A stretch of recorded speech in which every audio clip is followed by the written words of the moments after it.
I've got lots of sweet corn growing in one of my polytunnels for an early crop. This rather weed-infested bed is going to be home to my main crop. So the first thing I need to do is to get a hoe in the ground and give it a good weed, or at least cut off all the weeds. And then I'm going to sow sweet corn and cover them in little bottle cloches until they're germinated and well up, hopefully in another week or two.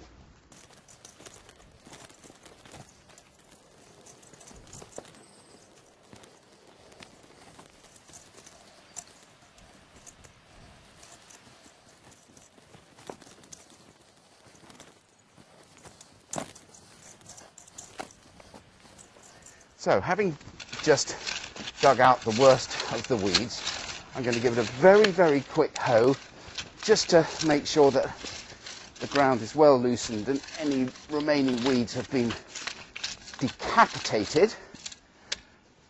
The next thing I do is put on a little light dressing of an organic fertiliser, fish blood and bone, which is a lovely slow release fertiliser, and at the rate of about a couple of handfuls per square yard. Just done that. Then I get a rake and I just rake it in, rake the ground nice and level and smooth, ready for me to sow my sweet corn. I'm a great fan of using a system of raised beds for growing my vegetables, and one of the reasons why is because I can work the ground when other people gardening in a conventional way cannot. Over the last couple of days we've had a great deal of rain, and the ground, although it's not waterlogged, it's actually really quite wet. I never have to walk on the ground that I'm going to be cultivating. A raised bed allows me to work on the ground really regardless of the weather. So today, when I'm alone on the allotment, because the ground is really a little bit too wet for conventional working, I can carry on, prepare the ground and sow my sweet corn, which is what I'm just about to start to do. Today I'm sowing a variety of sweet corn called Optimum F1. They're a main crop variety, and I will sow them in a block, putting seeds at intervals of about 30 centimetres apart each way.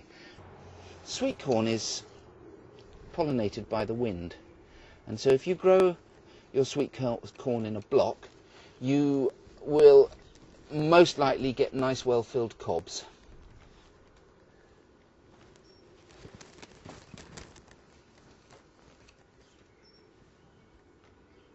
I put 2 seeds in each station, and I will pull out the weakest seedling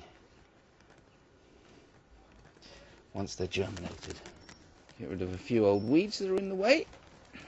Another great thing about having raised beds that are only a metre or so wide is I can reach into the middle of them and work right into the middle of the bed from either side.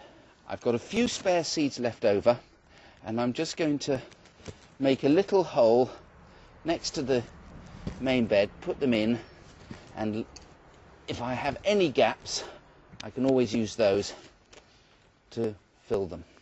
So now I cover my seed, having carefully marked where they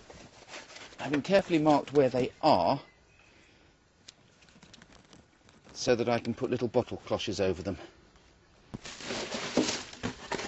Old plastic water bottles make the most fantastic little mini cloches, and these will stay on now until the seeds have well emerged.